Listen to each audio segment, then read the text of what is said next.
Hi everyone. This is not going to be a regular podcast. If you're looking for regular knitting or crafting content, you should go to an old episode. This is going to be about, we're going to talk about racism. And I am not an authority on this topic. I do not claim to be an authority on this topic, and you should definitely take the word of a person of color or a black person over mine.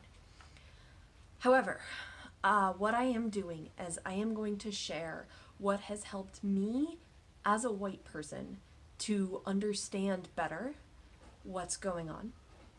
That's my printer, sorry.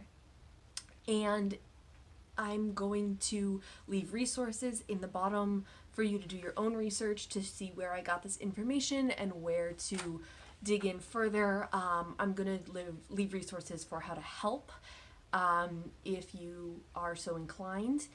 And I want to say that my inbox is open. If you have questions or concerns about this, if you are confused, if you want help understanding or help knowing where to start, please don't just randomly message people of color.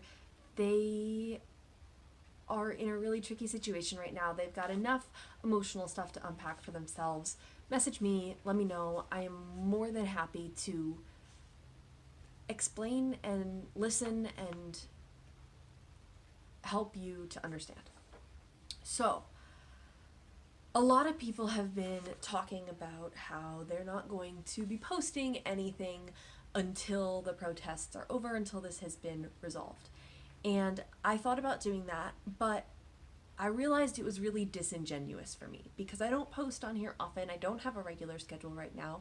And so it was kind of the easy way out for me. I am not saying it was the easy way out for them, and I really respect them doing it, especially people who have a regular posting schedule or have a business, and I definitely respect that. But for me, it was the easy way out. Posting on Instagram saying, oh, I'm not going to record until this is over, was just an excuse to not have to say anything. And I would rather mess up by making a statement and using incorrect language and not realizing it, or saying something problematic and having to fix it, than by not making a statement at all. The only thing necessary for the triumph of evil is for good men or women or people to do nothing. That's the quote by Edmund Burke that you've probably heard a million times, and that's really what's been sitting with me as I made this decision to make this statement. Again, I am not qualified. I am not an authority on this. Please don't take what I say as speaking for people of color in any way. But this is where I stand on it, and I really encourage you to let yourself take these ideas in and be challenged by them. So, this is a big, overwhelming issue. Racism is not a new thing in the United States. It's literally been baked into the foundation of our country, right? Like, the White House was built by slaves. So, it's not something that you can just say a few words on and suddenly fix. It's not something you can sort of turn off when it's so ingrained in the way that the country works. And over the past 50, 60 years, really since we started as a country saying, racism is bad, we have focused on individual racism, right? These acts of racism, like using the N-word or not hiring somebody because of their skin color. And those are an issue. I'm not disagreeing with that. Individual racism is a problem. But it's not the biggest problem. The biggest problem is systemic racism. It's the way that everything is built to perpetuate the status quo. It's built to keep the people that have power in power and the people that don't have power out of power.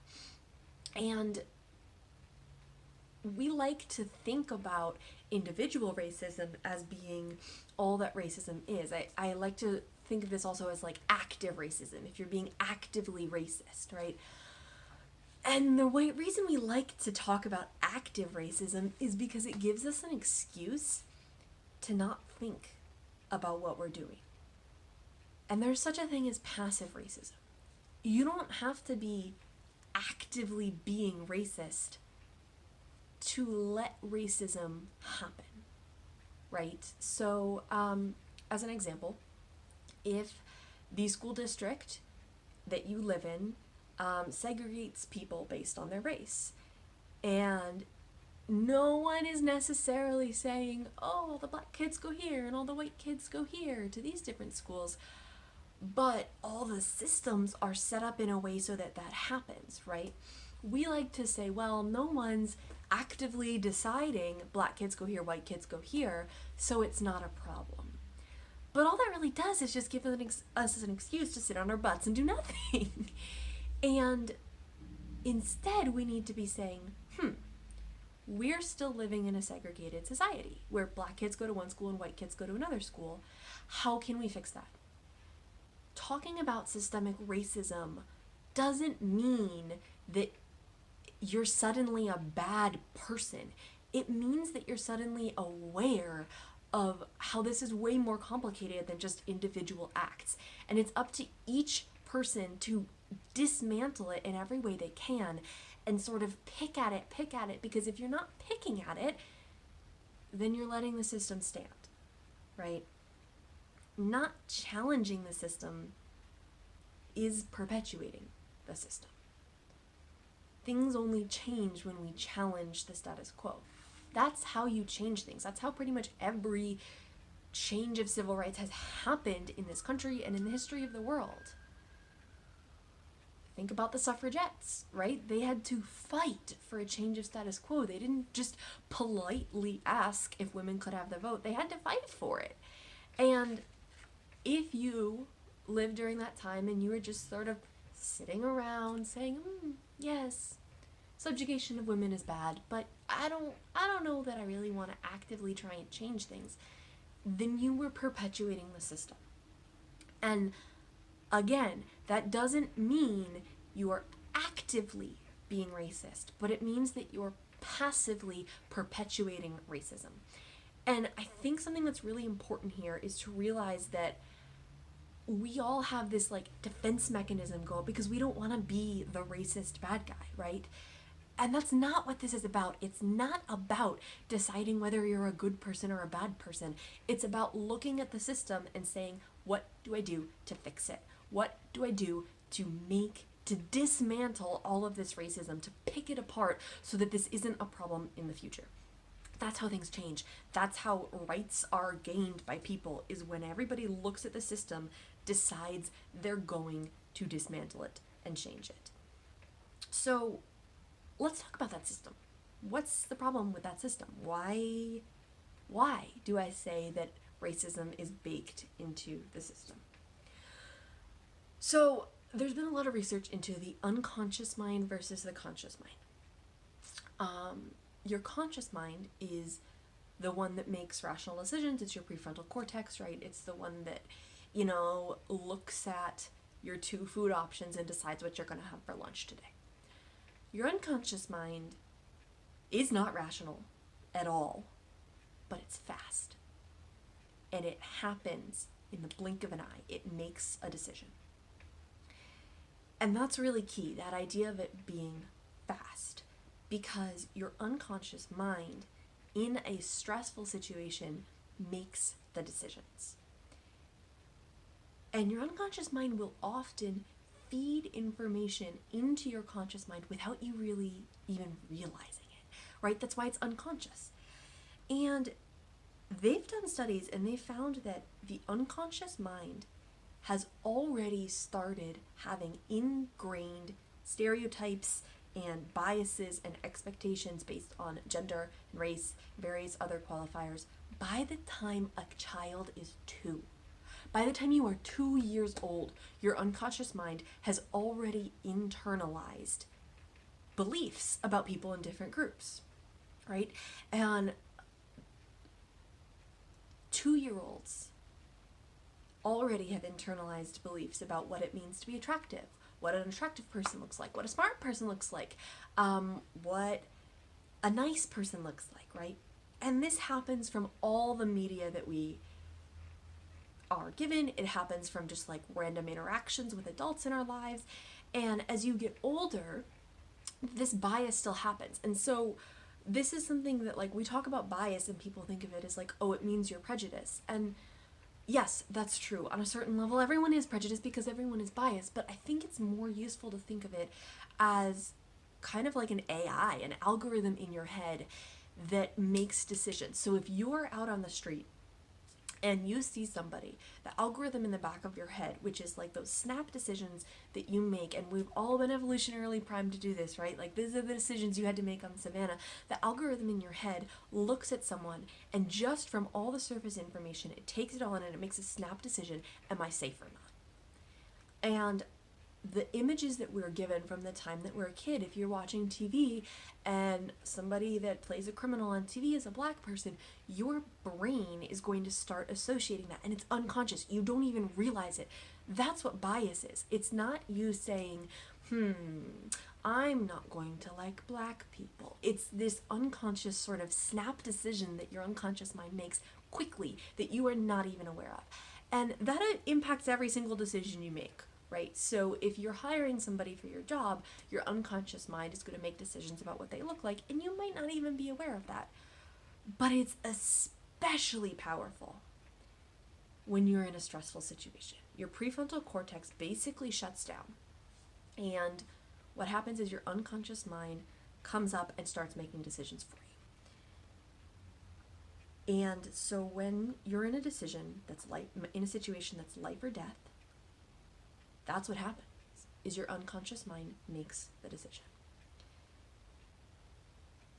That's what's going on in our system right now, is we have police officers whose unconscious minds are making the decisions.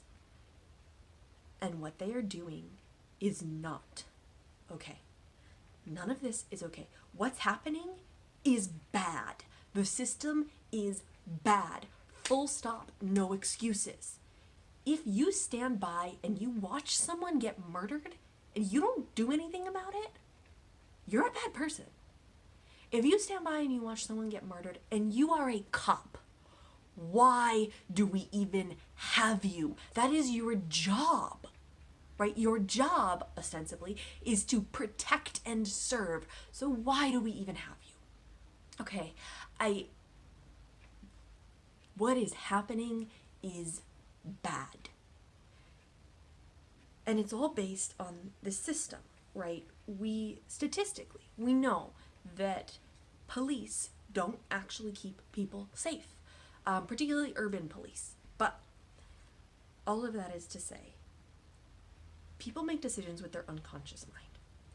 And the police, as a system, right? You have this sort of like context switching thing. So one thing that your unconscious mind does is it tells you different information depending on the situation that you're in. So if you're playing basketball, your unconscious mind is going to be giving you certain information, versus if you're in a uniform, your unconscious mind is going to be feeding you different information. And it context switches, right? And so statistically, we know that police brutality is a huge issue across the board, especially with people of color and especially with black people. We know this. And your unconscious mind gives you that information, and the training that you go through feeds your unconscious mind. And we know that people who seem totally fine when you happen to interact with them at the grocery store, when they get in that uniform, become the type of people that tear gas peaceful protesters, okay? And let's talk about that. First of all, your job as a cop, if there's a peaceful protest, is to keep it peaceful. Let's talk about tear gas. So tear gas is incredibly painful, and it basically sets off an adrenaline rush for you. People who are in the elite forces of the Navy in the U.S. will have to be trained in how to deal with tear gas and how to remain rational when they've been tear gassed, okay? So people that are in the Navy talk about the first time they get tear gassed, all of their rational thought breaks down. They go into fight or flight mode, and they start just like going crazy like a wild animal. because it doesn't just sting your eyes, it stings your skin, it makes everything burn. I've read reports of people saying it took 5 or 6 times of them being tear gassed in their training. Like, they know consciously, this is a training, this is not real, I'm learning how to deal with this.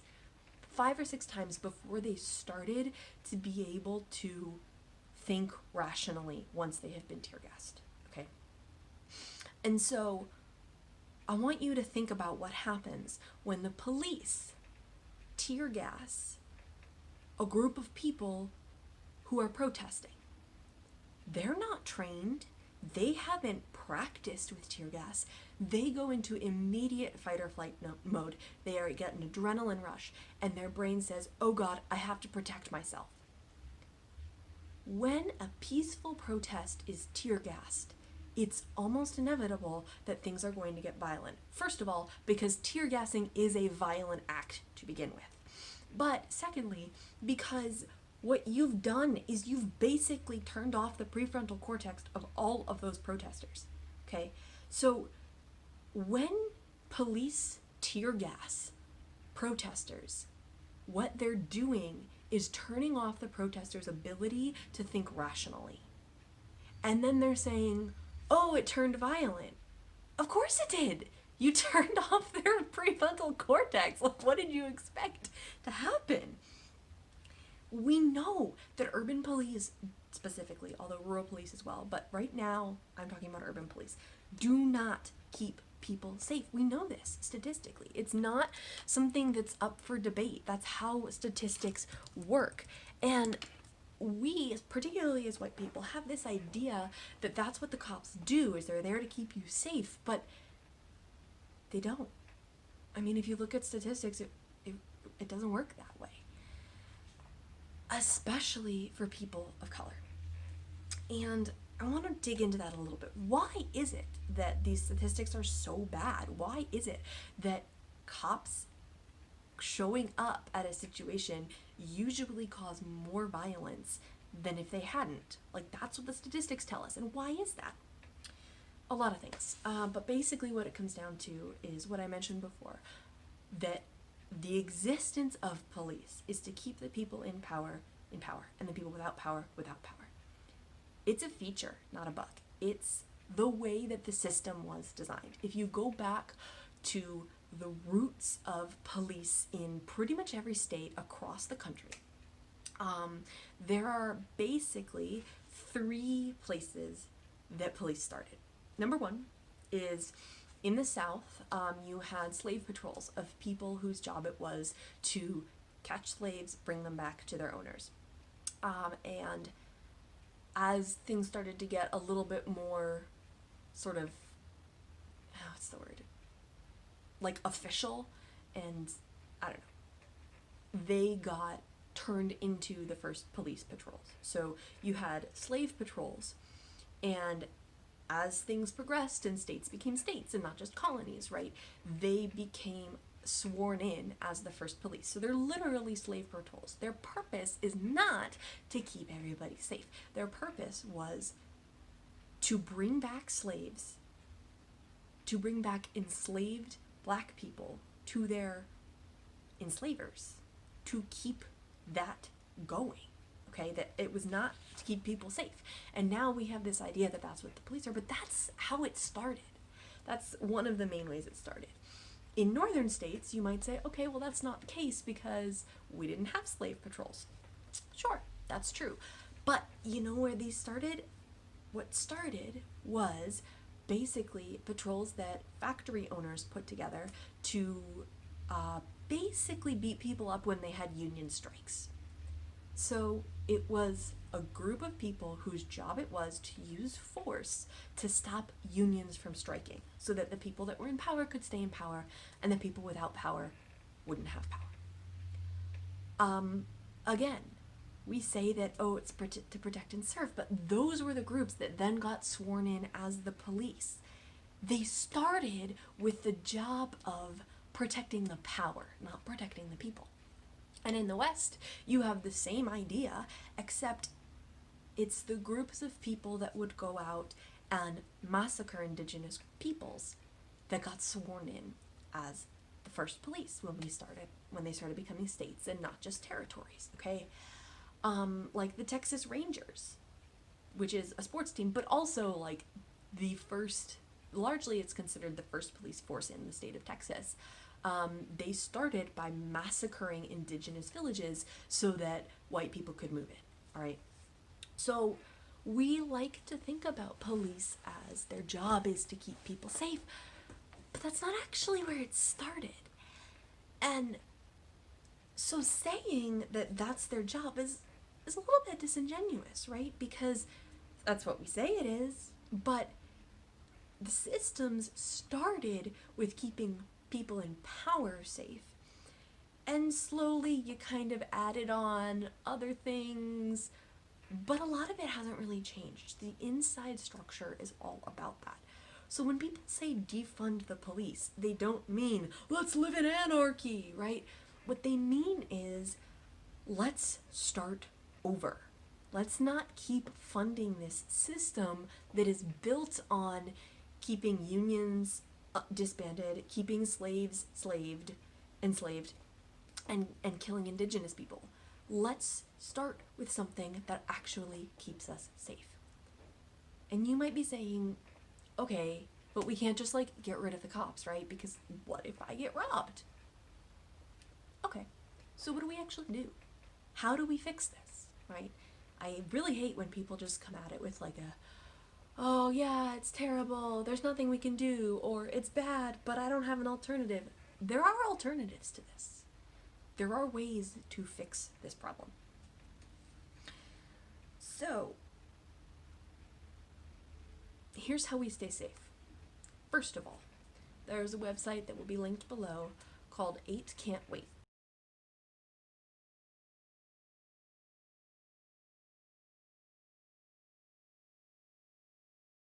I'm going to put an image here. These are 8 policies that statistically have been proven to decrease police violence by 72%. We cannot wait to enact these. These have to be mandatory and enacted in every single precinct across the country. Why would you not enact them when they decrease violence by 72%? Okay, that's huge. That's almost 3/4 of the violence gone. These have to happen. Regardless of what you think about whether or not we should get rid of the police, these have to be enacted. The first one is banning chokeholds and strangleholds. The reason for that is because when you are in a chokehold, you go into fight or flight mode. It's the same thing. If somebody puts you in a chokehold, even if you know, like I've talked to people who have been put in chokeholds in like training classes at their dojo, right? And like the first time it happens, you start clawing and kicking at the person doing it. It's entirely automatic. And often the cops, if they put somebody in a chokehold, that person will go into fight or flight mode. And they see that as resisting arrest or attacking a cop, again, because in their brains, their unconscious brain, even if they know people react like this when they go into chokeholds, and it just escalates. So chokeholds and strangleholds, all they do is escalate the problem. You have to ban them. The second thing is to require de-escalation. This involves a lot of training, and it's a lot more complicated, but it has to happen. The third one is to require a warning before shooting. This serves several purposes, and one of them is it makes it so that officers can't just like do it all of a sudden. They have to consciously know that they are going to do it, and it helps kick in that conscious mind instead of that unconscious mind. Require that they exhaust all alternatives before shooting. It's pretty self-explanatory, but we actually don't really train officers to do that. We don't require that. And again, your unconscious mind just goes with what it's learned. And so if you're trained on all sorts of militarized shooting techniques, that's what you're going to fall back on when you're in a crisis situation, and not other things that you could try before that. So you have to require and train people on alternatives before they shoot. The fifth one is that the duty to intervene. This is basically requiring officers to intervene if another officer is using excessive force. And the great thing about this is there are actually a lot of police contracts that say that officers are not allowed to report their superior, or that they're not allowed to arrest an officer, or various things like that, which is ridiculous and needs to go away. And including this duty to intervene means that not only are you allowed to stop another officer who is using excessive force, but it means if you don't step in and do something, you are also at fault, which means that people are going to be a lot more likely to step in and do something because they don't want to get in trouble too. Banning shooting at moving vehicles is the sixth one, because this is basically the most dangerous and ineffective tactic. Requiring the use of a force continuum is basically the idea of like responding in kind, right? So if somebody punches you, you can't respond by just shooting them. You have to like respond in kind, use only the amount of force necessary to get the job done, if you have to use force at all. And the last one is to require comprehensive reporting. Right now, in a lot of places, you're not even required to report it if you use force. What? Like, that's insane. That's insane. It means that people aren't going to be held accountable. And there's a lot of talk about like, oh, it's just a few bad apples, but the bad apples ruin the bunch because they make it so that these things are considered acceptable, and it trains your unconscious mind that this is what happens when I'm context in this uniform. And so requiring people to report it means that you can actually have accountability. Those things have to happen right away across the board, regardless of how you feel about reform and whether we should dismantle the cops and start over, or if we should just try and fix what we're doing. These have to happen. This has to be the case universally across the board.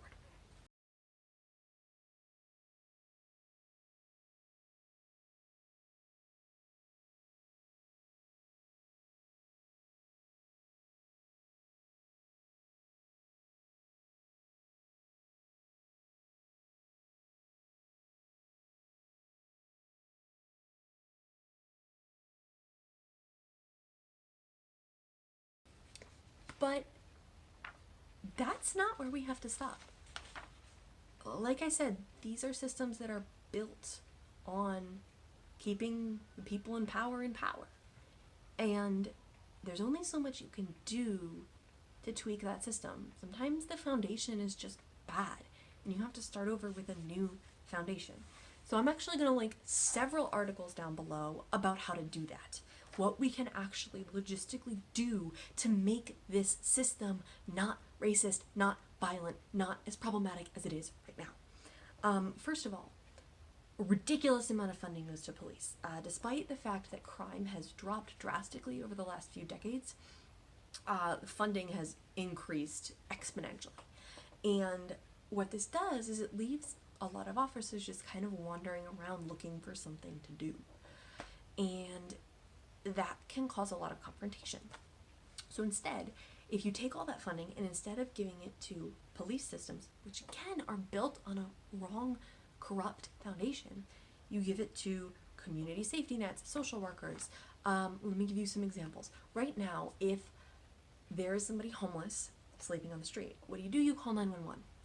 What's going to happen? They're probably going to get arrested. They might have substance abuse problems or mental health problems, or just be in a terrible situation in their life right now. It is difficult to interact with someone with authority rationally when you're in that situation. And the cops show up. Usually it gets escalated. They end up going to jail. Did you solve the problem? No. Somebody went to jail that didn't need to go to jail. There was violence that didn't need to happen. What if instead we funded community programs so that there was another number you could call? In a lot of places, there are places that have actually enacted these, and it's working. And in some places they use 311 instead of 911, right? So what if you called 311 and they asked you what you need? You said, okay, there's a homeless person sleeping on my yard. Great. They will send out emergency response teams from local shelters. They will find out what the situation is. They will send out emergency response teams from mental health professionals, okay? If there's a domestic violence situation, instead of calling 911 and likely several people ending up in jail, not really ending up with the situation, you text 311. You will meet with a crisis counselor in a safe place. You come up with a plan together and you can get out, right? If you have a substance abuse situation, if someone is dealing drugs, instead of calling 911, you have substance abuse professionals come in, talk with the person, figure out how to get them help, right? Figure out what to do about this situation so that they're not in that situation. That is what public safety is. Public safety isn't sending in people who are trained by the military against citizens, right? Again, that unconscious mind, if you're trained with things that are like shooting and violence, that's what you're trained in, that's what you're going to go into when you don't know what else to do. And so there's been huge success in places that have done this, where what they do is instead of excessively funding the police force, they fund community-led organizations. So each community decides what they're going to do to keep themselves safe. Or maybe it's a mental health situation organization, or a substance abuse organization, or a domestic abuse organization, whatever it is. There's all sorts of community organizations that you can fund and turn those into emergency response personnel so that you don't send in the people with the guns when the person just needs a place to sleep for the night. That's what community safety is. The only way to change this is to recognize that there is a problem, that we're building on a bad foundation. And this is a problem for Black people and other people of color across the country. It's statistically abhorrent. The only thing necessary for the triumph of evil is for good people to do nothing. And if you're sitting there saying, it's not a problem in my precinct, or I've never had a bad interaction with a cop, I want you to think about what you're doing. What you're doing is saying, because it doesn't affect me, I'm not going to do anything to change it. And that's a problem. That's a huge problem. The only thing that's necessary for evil to triumph is good people to do nothing. This is not about whether or not people are innocent. It's about the fact that the cops, the people who are tasked, theoretically, to protect and serve, are tear-gassing protesters. It doesn't matter whether the protesters were peacefully protesting or not. They're being tear-gassed. They are having their conscious mind removed. They are being attacked by the people who are supposed to protect us. We need to change this. We need to tear it down and build from the ground up with these 8 policies, with community-funded organizations. We need to stop pretending that police organizations train people to serve us. They train people to serve power. Do you want to live in a country where only the powerful get protected? Because I sure as hell don't.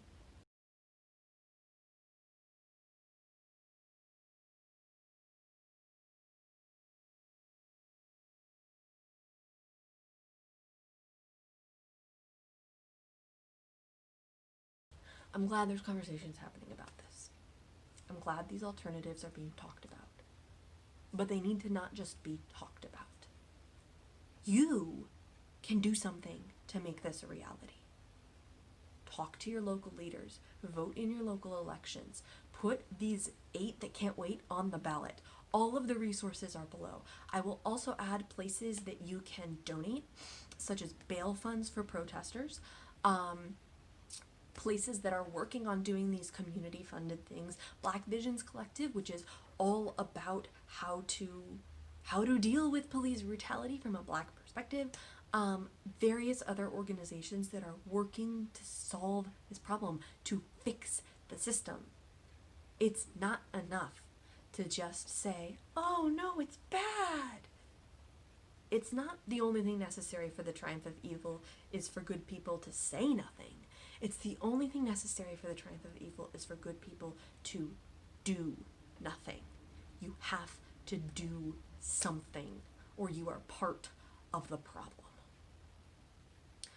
So, that's all I have to say for today. I'm going to very minimally edit this. So I guess I probably should have said this at the beginning, but I'll say it at the end. Let's talk about comments. If your comment includes a slur or includes any sort of justification of police brutality or racism or systemic racism, I'm going to delete it. If I delete your comment because it involves a slur, I'm probably also going to block you. Because why are you using a slur? If I delete your comment and it's not involving of a slur, I will send you a message, because I am willing to put in the emotional labor to talk with you about it, and we can have a conversation about it. What I'm not willing to do is make my comments a place where hostile things are being said and directed at people of color.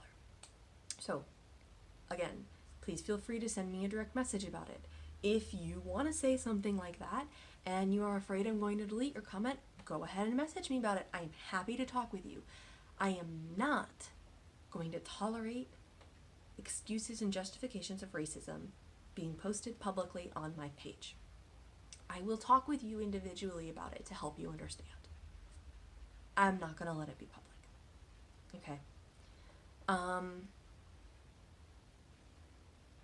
There are lots of resources out there for you to use to understand this better. Again, I'm going to try and link as much of it below as I can.